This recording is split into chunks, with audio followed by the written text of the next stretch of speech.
Hello students, तो चलिए आज हम लोग शुरुआत करते हैं क्लास 9 के चैप्टर 1 नंबर सिस्टम का वन शॉट। इस वीडियो में हम लोग क्या कवर करने वाले हैं, तो इस चैप्टर के जितने भी बेसिक कॉन्सेप्ट्स हैं उसको हम लोग कवर करेंगे और हर एक कॉन्सेप्ट से जो क्वेश्चंस रिलेटेड होंगे उसको सॉल्व भी करेंगे। अगर आप लोगों का एग्जाम बहुत ज़्यादा नज़दीक है तो इस वन शॉट को पूरा देखिएगा ताकि सारे टॉपिक्स जो है वो आप लोगों को एकदम क्लियर हो जाए। तो चलिए शुरुआत करते हैं। तो सबसे पहला जो टॉपिक है इस चैप्टर में वो क्या है, तो टाइप्स ऑफ नंबर्स कितने टाइप के होते हैं, क्योंकि ये आप लोगों को लाइफ टाइम काम आने वाला है जब तक आप लोग मैथ्स को कंटिन्यू करोगे तब तक। तो सबसे पहले तो है नेचुरल नंबर्स, और नेचुरल नंबर्स को हम लोग किससे रिप्रेजेंट करते हैं, एन से रिप्रेजेंट करते हैं। और नेचुरल नंबर्स में हमारा कौन कौन सा नंबर आता है, 1 2 3 4 और इन्फिनिटी तक ये जाता है। ठीक है, नेक्स्ट क्या है, होल नंबर्स। होल नंबर्स में हमारे कौन से नंबर्स आते हैं, तो सारे काउंटिंग्स नंबर और जीरो से वो स्टार्ट होता है, तो 0 1 2 3 इन्फिनिटी तक। फिर हम लोग आ जाते हैं इंटीजर्स में। तो इंटीजर्स में कौन कौन से नंबर आते हैं, तो ये तो बहुत ज़्यादा सिंपल है। इंटीजर्स में हमारा जो पॉजिटिव नंबर है वो तो आता ही है, साथ में नेगेटिव नंबर भी आते हैं। जैसे नेगेटिव इन्फिनिटी से हम लोग इसको क्या लिख सकते हैं, -4 -3 -2 -1, 0 भी आता है, फिर 1 2 3 और ऐसे ये पॉजिटिव इन्फिनिटी तक जाता है। फिर क्या है, रैशनल नंबर्स। तो रैशनल नंबर्स को हम लोग क्यू से रिप्रेजेंट करते हैं। और रैशनल नंबर्स कौन से नंबर्स होते हैं, ऐसे नंबर्स जिसको हम लोग p बाई क्यू के फॉर्म में लिख सकते हैं, जहां पर p और q जो है हमारा वो इंटीजर होना चाहिए। ठीक है, और इसमें एक इंपॉर्टेंट क्राइटेरिया क्या है कि q जो है वो 0 के बराबर नहीं होना चाहिए। फिर हम लोग आ जाते हैं इर्रेशनल। तो इर्रेशनल क्या हो जाएगा, जस्ट इसका अपोजिट, मतलब कि जिस भी नंबर को हम लोग p बाई क्यू के फॉर्म में नहीं लिख सकते हैं उसको हम लोग क्या बोलेंगे, इर्रेशनल नंबर बोलेंगे। ठीक है, अब हम लोग आ जाते हैं लास्ट नंबर्स में जो कि है रियल नंबर्स। और रियल नंबर्स क्या होता है, तो रैशनल नंबर और इर्रेशनल नंबर को जब हम लोग मिला देंगे, ऐड नहीं कर देंगे, मिला देंगे, तो उसको हम लोग क्या बोलेंगे, रियल नंबर्स। दोनों नंबर्स को मिला करके हम लोग क्या बोल सकते हैं, वो रियल नंबर्स है। ठीक है, अब हम लोग आ जाते हैं नंबर लाइन पे। नंबर लाइन क्या होता है, तो नंबर लाइन एक ऐसा लाइन होता है जिसमें हम लोग सारे टाइप्स के इंटीजर्स जो है, रैशनल नंबर्स जो है उसको रिप्रेजेंट कर सकते हैं। तो नंबर लाइन के बीच में 0 हमारा प्रेजेंट होता है, राइट साइड में हमारा जो पॉजिटिव नंबर है वो प्रेजेंट होता है, जैसे कि 1 2 3 4। ठीक है, और ये कंटिन्यू है, जरूरी नहीं है 1 2 3 4 है, वो 200 300 400 ऐसे भी जा सकता है। उसके बाद लेफ्ट साइड में हमारा क्या प्रेजेंट होता है, तो नेगेटिव नंबर्स। इस साइड क्या प्रेजेंट होगा, नेगेटिव नंबर्स। और क्वेश्चन में हमेशा पूछा जाता है कि नंबर लाइन पे 2/3 को रिप्रेजेंट करो, 4/3 को रिप्रेजेंट करो, तो आराम से आप लोग नंबर लाइन पे ऐसे रिप्रेजेंट कर सकते हो। अब हम लोग नेक्स्ट टॉपिक पे आ जाते हैं। तो हमारा नेक्स्ट टॉपिक है रैशनल नंबर्स, जिसमें हमारे पास 3 टाइप्स ऑफ नंबर्स होते हैं, जिसमें सबसे पहला हमारा नंबर है फ्रैक्शंस, फिर है टर्मिनेटिंग डेसिमल नंबर्स, फिर है non terminating and repeating decimal numbers. तो फ्रैक्शंस में हम लोग क्या एग्जांपल ले सकते हैं, 4/3 ले लो, 1/2 ले लो, ये भी आपका रैशनल नंबर है। टर्मिनेटिंग डेसिमल नंबर क्या हो जाएगा, जो एक पॉइंट के बाद टर्मिनेट होने वाला है। जैसे कि अगर हम लोग इसको लिख ले 0.35 के आगे नंबर कंटिन्यूड नहीं है, तो ये क्या हो जाएगा, टर्मिनेटिंग डेसिमल नंबर। 1/2 को भी आप लोग क्या लिख सकते हो, टर्मिनेटिंग डेसिमल नंबर। क्यों, क्योंकि इसका जो डेसिमल एक्सपेंशन होता है वो क्या होता है, 0.5, आगे तो ये जाता ही नहीं है, तो ये हमारा क्या हो जाएगा, टर्मिनेटिंग डेसिमल नंबर। और जो लास्ट वाला है हमारे पास non terminating and repeating decimal number, क्या होता है, नॉन टर्मिनेटिंग मतलब कि वो कभी भी नहीं खत्म होने वाला है, आप उसको कितना भी डिवाइड कर लो वो कभी भी उसका एंड पॉइंट जो है वो आएगा ही नहीं। और रिपीटिंग का मतलब क्या हो जाएगा, वो जो नंबर है वो बार बार अपने आप को रिपीट करेगा। जैसे कि अगर हम लोग 10 को 3 से डिवाइड करें तो ये क्या हो जाएगा, 3.33333, ये बार बार रिपीट होगा। इसको हम लोग शॉर्ट फॉर्म में 3.3 का बार भी लिख सकते हैं। आप लोग डिवाइड करके भी इसको देख सकते हो कि इसको हम लोग क्या बोलेंगे, non terminating and repeating decimal, क्योंकि पहला बात तो ये टर्मिनेट हो नहीं रहा है, इसका रिमाइंडर 0 आ नहीं रहा है, और दूसरी बात कि ये रिपीट अपने आप को कर रहा है। अब इसके बेसिस पे हम लोग एक क्वेश्चन देख लेते हैं जो कि बहुत ज्यादा इंपॉर्टेंट है, बहुत सारे एग्जाम्स में ये क्वेश्चन आता भी है कि find 5 rational numbers between 4/5 and 6/5, मतलब कि 4/5 और 6/5 के बीच में हम लोगों को 5 रैशनल नंबर बताना है। तो बहुत ज्यादा डिफिकल्ट नहीं है, बहुत सिंपल सा इसका सॉल्यूशन है। सबसे पहले क्या करो, 4/5 ऊपर लिखो, 6/5 नीचे लिख लो, उसके बाद 4/5 देखो यहाँ पर 4/5 और 6/5 में डिनोमिनेटर हमारा सेम है कि नहीं, डिनोमिनेटर सेम है तो हम लोग क्या करेंगे, ऊपर नीचे 10 से मल्टीप्लाई करेंगे, जो न्यूमरेटर में मल्टीप्लाई करेंगे वही डिनोमिनेटर में भी मल्टीप्लाई करेंगे। तो 5 10 क्या हो जाएगा 50, और यहाँ पर भी 5 10 क्या हो जाएगा 50, और 4 10 40 हो गया, और 6 10 60 हो गया। तो अब इन दोनों के बीच में 40 और 60 के बीच में तो हम लोग 5 रैशनल नंबर बता सकते हैं ना, तो फटाक से बता देंगे। तो यहाँ पर हम लोग क्या लिख सकते हैं कि hence the rational numbers are, कोई भी नंबर ले लो, 41/50, फिर 42/50, 45/50, 49/50 और एक 59/50 ले लो। ये हमारा क्या हो जाएगा 5 रैशनल नंबर्स जो कि हम लोगों को रिक्वायर्ड था। इसके बेसिस पे हम लोग एक और क्वेश्चन देखते हैं जिसमें हमारा जो डिनोमिनेटर है वो सेम नहीं होगा। मान लीजिए कि हम लोगों को बोला जाए कि हम लोगों को 5 डिफरेंट रैशनल नंबर्स फाइंड करने हैं 4/3 और 5/7 के बीच में। तो 4/3 और 5/7 का जो डिनोमिनेटर है वो तो अलग अलग है ना, और जब हमारा डिनोमिनेटर अलग अलग होता है तो हम लोग रैशनल नंबर्स जो है वो कैसे फाइंड करते हैं, तो बहुत सिंपल है। पहले वाले का डिनोमिनेटर हम लोग दूसरे वाले के साथ मल्टीप्लाई कर देंगे, और दूसरे वाले का डिनोमिनेटर हम लोग पहले वाले के साथ मल्टीप्लाई कर देंगे। तो यहाँ से हम लोग क्या लिख पाएंगे कि 7, इसका डिनोमिनेटर 7 है तो पहले वाले के साथ मल्टीप्लाई करेंगे तो 7/7, और इसका डिनोमिनेटर 3 है तो 3/3 कर देंगे। अब 4 7 कितना होता है, तो 28 डिवाइडेड बाई 3 7 कितना हो जाएगा, तो 21, और यहाँ पर क्या हो जाएगा, तो 5 3 15 और 7 3 21। तो अब 51/21 और 28/21 के बीच में क्या हम लोग 5 नंबर्स नहीं बता सकते, एकदम बता सकते हैं। लिख लो 61/21, फिर 17/21, 18/21, 20/21, इनफैक्ट 21/21 जिसको हम लोग काट करके 1 भी लिख सकते हो वो भी लिख सकते हो। तो चलिए अब नेक्स्ट टॉपिक पे आते हैं। तो नेक्स्ट टॉपिक है हमारा इरैशनल नंबर्स। तो इरैशनल नंबर्स जो होते हैं उसमें हमारा जो डेसिमल एक्सपेंशन होगा वो कैसा होगा, तो नॉन टर्मिनेटिंग और नॉन रिपीटिंग। मतलब कि पहले बात तो वो टर्मिनेट ही नहीं करेगा, उसका रिमाइंडर जो है वो कभी भी 0 नहीं आएगा, और दूसरा क्या हो जाएगा कि उसका जो डेसिमल एक्सपेंशन होगा वो खुद को रिपीट भी करेगा। आप लोग यहाँ पर इरैशनल में क्या लिख सकते हो कि या जो नॉन टर्मिनेटिंग है उसको क्या समझ सकते हो कि रिमाइंडर जो होता है वो कभी भी 0 के बराबर यहाँ पर नहीं आएगा। अब इसमें हम लोग क्या कर सकते हैं, तो आराम से यहाँ पर हम लोग लिखेंगे इसका एग्जाम्पल। जैसे कि मान लो 0.0100100001 ऐसे करके अगर डॉट डॉट डॉट लगा दो तो ये हमारा क्या हो जाएगा, नॉन टर्मिनेटिंग और नॉन रिपीटिंग, क्योंकि यहाँ पर जो हमारा डेसिमल एक्सपेंशन है पहला बात तो वो कभी भी खत्म नहीं होने वाला है और कभी भी वो अपने आप को रिपीट भी नहीं करने वाला है, इसीलिए ये हमारा इरैशनल नंबर हो जाएगा। अब इसी के बीच में अगर हमसे इससे रिलेटेड क्वेश्चन पूछे कि find 2 irrational numbers between 2 and 3, मतलब कि हम लोगों को 2 इरैशनल नंबर बताना है 2 और 3 के बीच में, तो क्या बता सकते हैं, इरैशनल बताना है। तो इरैशनल क्या होना चाहिए, मतलब वो टर्मिनेट भी नहीं करना चाहिए और रिपीट भी नहीं करना चाहिए। तो ऐसे में क्या करना है, बहुत सिंपल सा सॉल्यूशन या लॉजिक आप लोग लगा सकते हो कि एक पैटर्न फॉर्म कर दो। जैसे 2 और 3 के बीच में बताना है तो हम लोग क्या लिख सकते हैं 2.14, क्योंकि ये 2 से बड़ा और 3 से भी छोटा है, तो 2.14 114 1114 1114 ऐसे करके एक पैटर्न बना दो, तो ये हमारा ऑटोमेटिकली क्या हो जाएगा, एक इरैशनल नंबर हो जाएगा। सिमिलरली एक और नंबर क्या लिख सकते हैं 2.9, जो कि 2 से बड़ा है और 3 से छोटा है, क्योंकि इन दोनों के बीच में बताना था ना, तो 2.90900090009000 ऐसे करके एक पैटर्न फॉर्म कर दो, तो ये हमारा 2 इरैशनल नंबर्स हो गया। अब यहाँ पर हम लोगों से नेक्स्ट क्वेश्चन क्या पूछा है कि right what kind of decimal expansion do they have. यहाँ पर 2 क्वेश्चन और हम लोगों को बताना है कि इन दोनों क्वेश्चंस का डेसिमल एक्सपेंशन कैसा है, टर्मिनेटिंग है, नॉन टर्मिनेटिंग है, रिपीटिंग है, नॉन रिपीटिंग है। ठीक है, तो कैसे फाइंड करेंगे, देखिए हमने पॉइंट वाला कैसे सीखा हुआ है, हम लोग इसको क्या लिख सकते हैं 0.36 लिख सकते हैं ना। इसके आगे क्या ये वैल्यू जाएगा, नहीं जाएगा ना, मतलब ये टर्मिनेट कर गया, तो यहाँ पर हम लोग क्या लिख सकते हैं टर्मिनेटिंग डेसिमल। इसका जो डेसिमल एक्सपेंशन है वो कैसा है, तो टर्मिनेटिंग डेसिमल है, क्योंकि इसका जो रिमाइंडर है एक टाइम के बाद 0 आ जाएगा। अगर आप लोगों को ये डायरेक्ट सॉल्व नहीं करने आता है तो आप लोग इसको डिवाइड करके भी सॉल्व कर सकते हो। और नेक्स्ट हमारा क्या है 4 1/8। तो 4 1/8 है, तो सबसे पहले तो हम लोग इसको क्या करते हैं इम्प्रॉपर फ्रैक्शन में कन्वर्ट कर लेते हैं।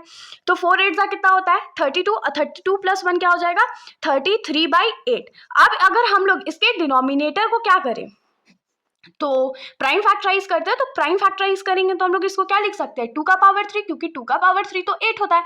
अब आप लोगों को हमेशा याद रखना है कि जब भी हमारा ये जो वैल्यू है या जो डिनोमिनेटर है उसका प्राइम फैक्टराइजेशन 2 इंटू 5 के फॉर्म में नहीं आया, मतलब 2 का पावर m इंटू 5 का पावर n इस फॉर्म में नहीं आया है, तो ये टर्मिनेटिंग तो बिल्कुल भी नहीं होगा, ये नॉन टर्मिनेटिंग डेसिमल हो जाएगा। तो यहाँ पर क्या लिख सकते हो, नॉन टर्मिनेटिंग डेसिमल।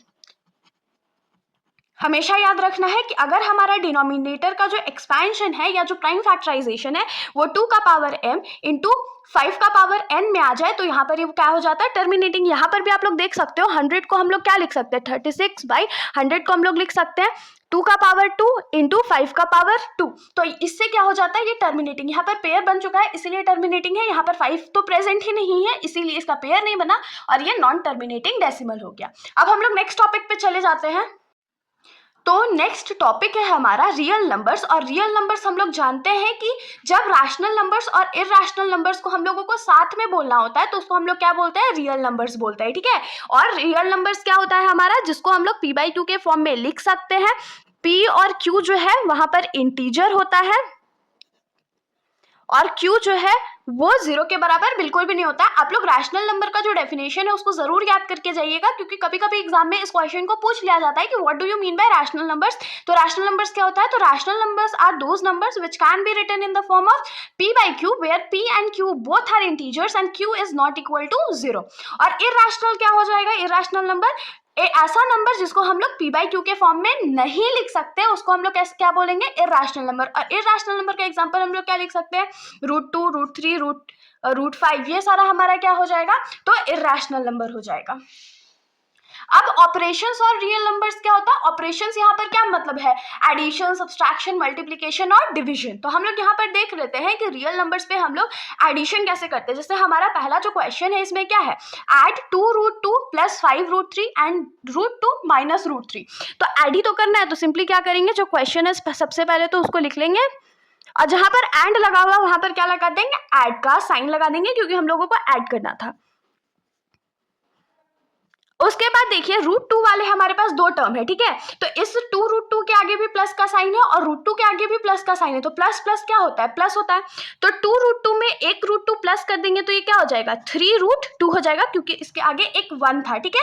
जहां पर नंबर आगे नहीं है वहां पर 1 जरूर प्रेजेंट होता है। उसके बाद यहाँ पर देखिए √3 वाले दो टर्म्स है हमारे पास, तो यहाँ पर क्या है, +5√3 और यहाँ पर -3√3। तो प्लस माइनस क्या हो जाएगा, माइनस। तो 5 में से 2 गया तो क्या बचेगा, 2 बचेगा और √3 एज इट इज रह जाएगा। और क्योंकि 5 बड़ा था तो हमारा साइन किसका लगेगा, तो प्लस का लगेगा, ठीक है। होप सो यहाँ तक आप लोगों को समझ में आएगा। हमेशा याद रखिएगा कि रूट वाला वैल्यू जो है वो सॉल्व नहीं होता है, सिर्फ उसके आगे जो वैल्यूज प्रेजेंट है उसको हम लोग सॉल्व कर सकते हैं।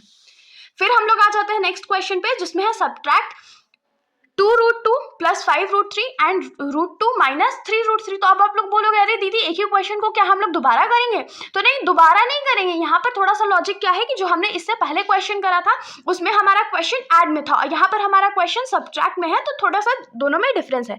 जैसे कि पहला क्वेश्चन तो हम लोग एज इट इज लिख लेंगे और एंड की जगह यहाँ क्या लगा देंगे, तो सब्ट्रैक्ट का साइन लगा देंगे और √2 - 3√3 है, इसको ब्रैकेट में डालेंगे। क्यों ब्रैकेट में डालेंगे, क्योंकि माइनस का साइन जो होता है वो बहुत ज्यादा गड़बड़ कर सकता है, इसीलिए हम लोग जब भी माइनस करने वाले होते हैं हमारे पास दो डिफरेंट टर्म्स प्रेजेंट होते हैं, तो हम लोग माइनस के बाद ब्रैकेट शुरू कर देते हैं।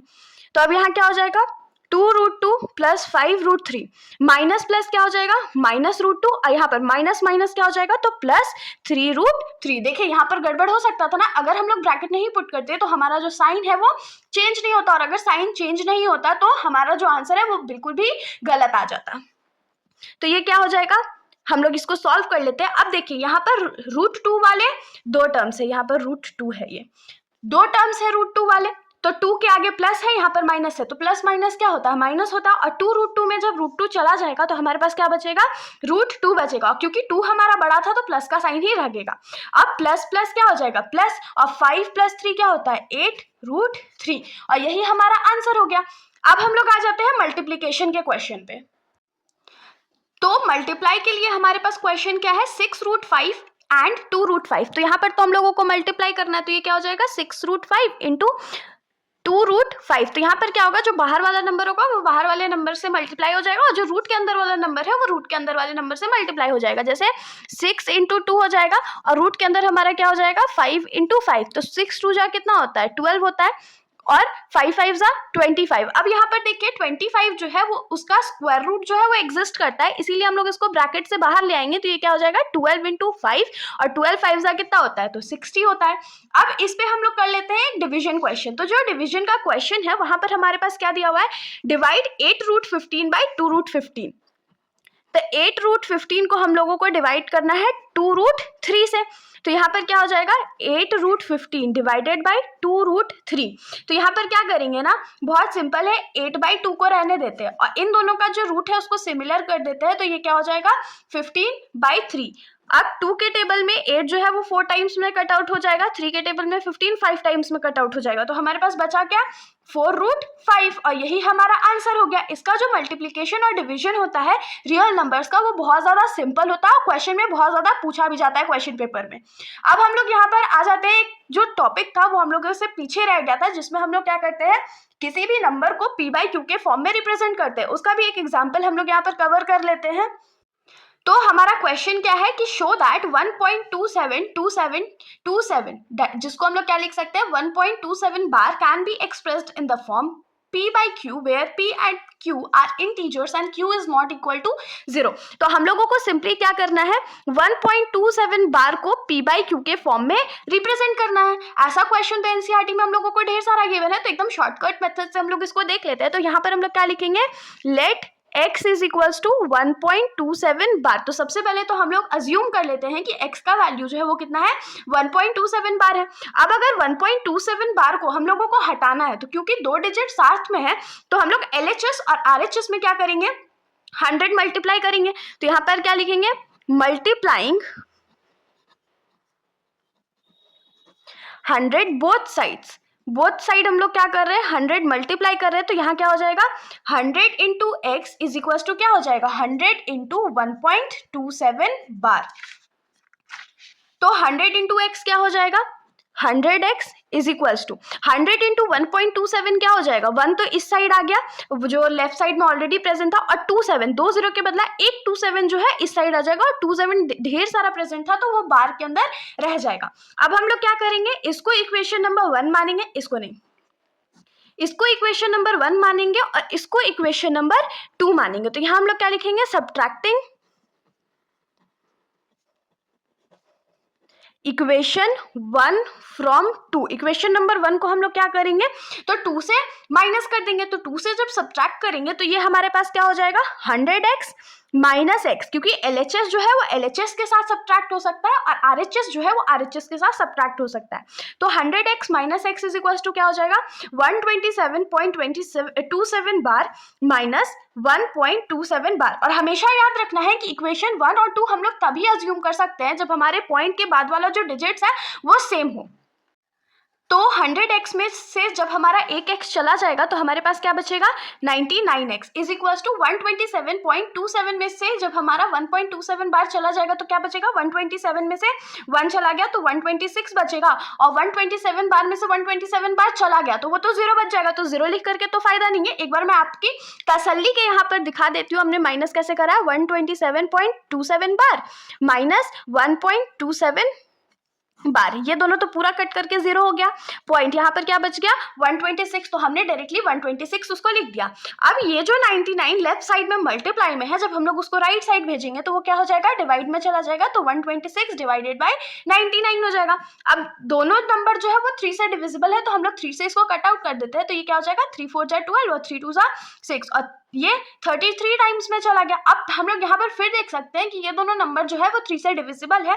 तो यहाँ से हम लोग क्या लिखेंगे 3 1 जा 3 और 3 4 जा 12 डिवाइडेड बाय 11। तो यहाँ पर जो x का वैल्यू है वो क्या हो जाएगा 14/11। तो यहाँ से हम लोग फाइनली क्या लिख सकते हैं कि 1.2727 जो कंटिन्यू हो रहा था, सबसे पहले तो हम लोग इसको 1.27 बार लिख सकते हैं और अगर p/q के फॉर्म में लिखेंगे तो इसको हम लोग 14/11 लिख सकते हैं। ये क्वेश्चन बहुत इंपॉर्टेंट है, इस टाइप के क्वेश्चन आप लोग जरूर प्रैक्टिस करिएगा जिससे आप लोगों का जो कॉन्सेप्ट है वो एकदम क्लियर हो जाएगा और एग्जाम में आप लोगों को कोई भी डाउट नहीं आएगा, क्योंकि ये मैक्सिमम या मिनिमम 3 मार्क्स के लिए तो जरूर आता है। तो अब हम लोग आ जाते हैं इस चैप्टर का एक बहुत इंपॉर्टेंट टॉपिक जो कि है रैशनलाइजेशन। और रैशनलाइजेशन क्या होता है? तो process of converting denominator into rational number. अगर मान लीजिए हमारे पास कोई ऐसा नंबर था जिसमें हमारा जो डिनोमिनेटर था वो रैशनल नंबर नहीं था, तो उस जिस प्रोसेस से हम लोग उस डिनोमिनेटर को रैशनल नंबर बनाने वाले हैं उसी को हम लोग क्या बोलेंगे? तो रैशनलाइजेशन। जैसे कि आप लोग यहाँ पर पहला जो क्वेश्चन है उसी में देख सकते हो कि 1/√7 जो है उसमें √7 हमारा डिनोमिनेटर है और डिनोमिनेटर हमारा इरैशनल नंबर है ना, तो इसीलिए जब हम लोग इसको बदल करके रैशनल नंबर करेंगे तो उसको हम लोग क्या बोलेंगे? तो रैशनलाइजेशन। ठीक है, अब इसमें जो सबसे पहला क्वेश्चन हमारा है वो क्या है? रैशनलाइज 1/√7। तो 1/√7 को अगर हम लोगों को रैशनलाइज करना है यानी कि डिनोमिनेटर में से रूट हम लोगों को हटाना है, तो बहुत सिंपल सा इसका मेथड है। डिनोमिनेटर में जो हमारा वैल्यू प्रेजेंट है उसको हम लोग एक बार ऊपर भी मल्टीप्लाई करेंगे और एक बार नीचे भी मल्टीप्लाई करेंगे, तो 1 × √7 क्या हो जाएगा? √7, और √7 × √7 क्या हो जाएगा? √7 का स्क्वायर, और स्क्वायर और रूट जो कट आउट हो जाएगा तो ये क्या हो जाएगा? √7/7 हो गया हमारा।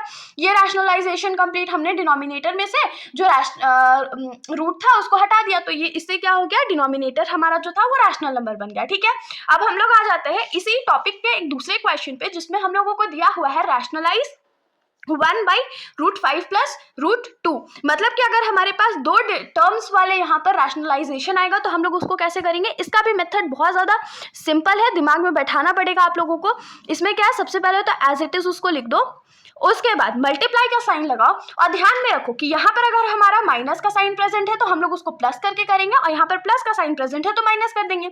तो क्वेश्चन में तो हम लोगों के पास प्लस का साइन प्रेजेंट है ना, तो यहाँ पर जब हम लोग मल्टीप्लाई करेंगे तो वो क्या हो जाएगा? √5 - √2 / √5 इन √2। ठीक है, हो गया।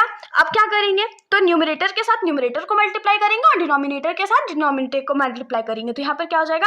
√5 - √2, और 1 से मल्टीप्लाई करना था तो हमने ज़्यादा मेहनत करा नहीं। अब यहाँ पर देखिए हम लोग इसको किस फॉर्म में लिख सकते हैं? a + b, a - b।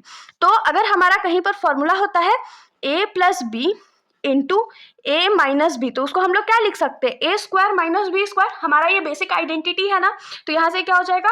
√5 का स्क्वायर - √2 का स्क्वायर। ठीक है, अब ये क्या हो जाएगा? तो √5 - √2 रहने देते हैं। √5 का स्क्वायर क्या हो जाएगा? स्क्वायर और रूट तो कट गया तो 5, और √2 का स्क्वायर क्या हो जाएगा? तो 2 हो जाएगा। तो यहाँ से हम लोगों को क्या मिलेगा? √5 - √2 / 3। यहाँ पर हमारा ये जो क्वेश्चन है वो रैशनलाइज हो चुका है।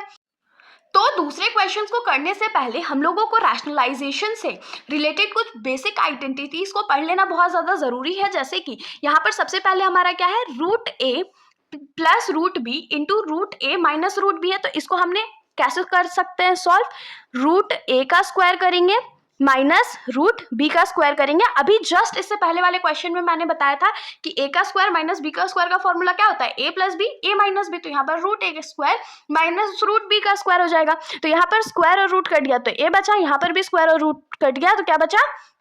तो सिर्फ b बचा। तो यहाँ पर हमारा इसके लिए फॉर्मूला क्या हो जाएगा? a - b। अब अगर ऐसा क्वेश्चन कहीं पर दिखे, एक सिंगल रूट में दो वैल्यूज है डिवीजन में, तो हम लोग उसको क्या लिख सकते हैं? √a/√b। ठीक है, अब अगर नेक्स्ट क्वेश्चन हमारा क्या है? √a + √b का होल स्क्वायर। तो सिमिलर जो क्वेश्चन हमारा होता है, जो आइडेंटिटी होता है a + b का होल स्क्वायर का आइडेंटिटी क्या होता है? a² + b² + 2ab।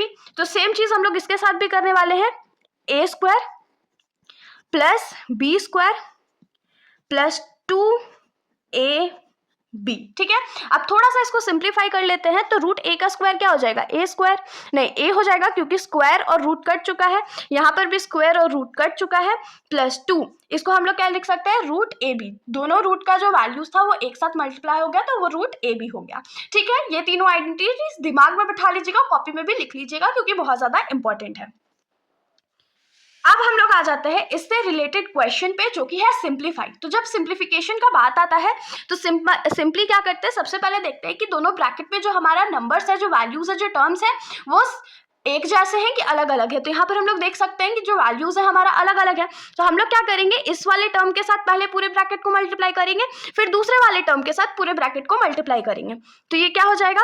5 × 2 + √5 + √7 × 2 + √5। तो 5 2 क्या हो गया? 10 + 5 × √5 क्या हो गया?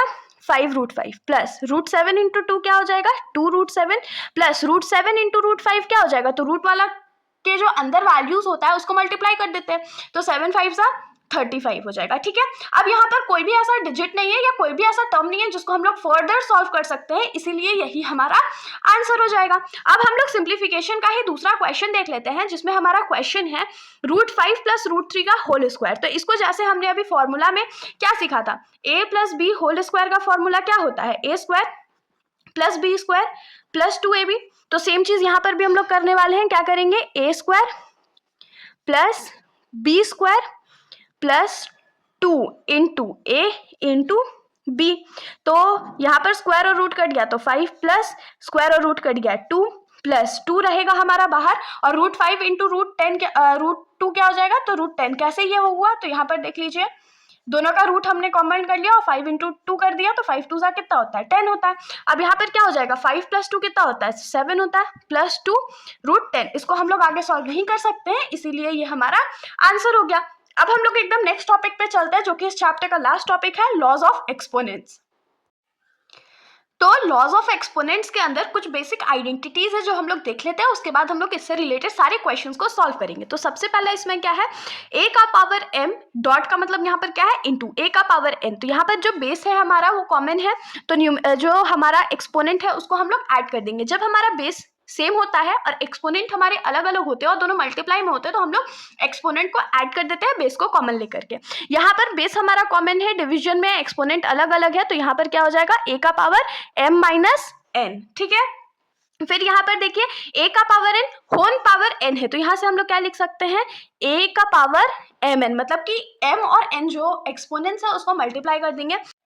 और लास्ट हमारा क्या है, a का पावर m इंटू बी का पावर m। यहाँ पर देखिए हमारा जो बेस वैल्यू है वो अलग अलग है, लेकिन एक्सपोनेंट जो है वो सेम है, तो यहाँ पर क्या करेंगे, हम लोग बेस वैल्यू को मल्टीप्लाई कर देंगे और एक्सपोनेंट को कॉमन ले लेंगे। बस यही चार चीज या चार फॉर्मूला जो है आप लोगों को एकदम दिमाग में बैठा करके रखना है। आप लोग कॉपी में, नोटबुक में, जहां पर भी लिख रहे हो लिख लो, दिमाग में बैठा लो, क्योंकि इसी से क्वेश्चन आएगा। ठीक है, अब इसके बेसिस पे हम लोग सबसे पहला क्वेश्चन जो सॉल्व करेंगे वो क्या है, फाइंड 64 का पावर 1/2। तो 64 का पावर 1/2 के लिए 64 जो है उसको हम लोगों को क्या करना पड़ेगा, प्राइम फैक्टराइज करना पड़ेगा। तो 64 या प्राइम फैक्टराइज क्यों करते हैं, 64 जो है वो किसका स्क्वायर होता है, आप लोग हमेशा याद रखिएगा कि अगर 1/2 पावर है, 1/3 है, 1/4 है, तो आप लोग ऐसा एक्सपोनेंट यहाँ पर ढूंढो कि हमारा जो वैल्यू है वो फटाक से कट आउट हो जाए। 64 किसी का स्क्वायर होता है, तो 8 का स्क्वायर होता है, तो इसको हम लोग लिख सकते हैं ना 8 का स्क्वायर का होल पावर 1/2।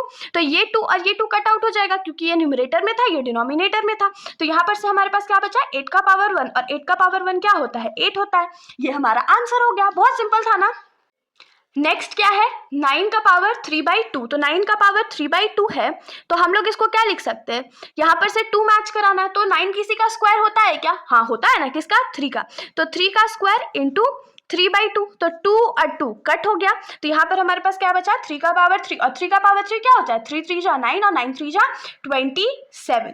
ये हमारा आंसर हो गया। बहुत बेसिक सा क्वेश्चन था, एमसीक्यू में भी आ सकता है और 1 मार्क क्वेश्चन के लिए भी आ सकता है। अब हम लोग इसी टॉपिक के सिंप्लीफिकेशन क्वेश्चन पे आ जाते हैं, जो मैक्सिमम 2 मार्क्स के लिए तो जरूर आएंगे।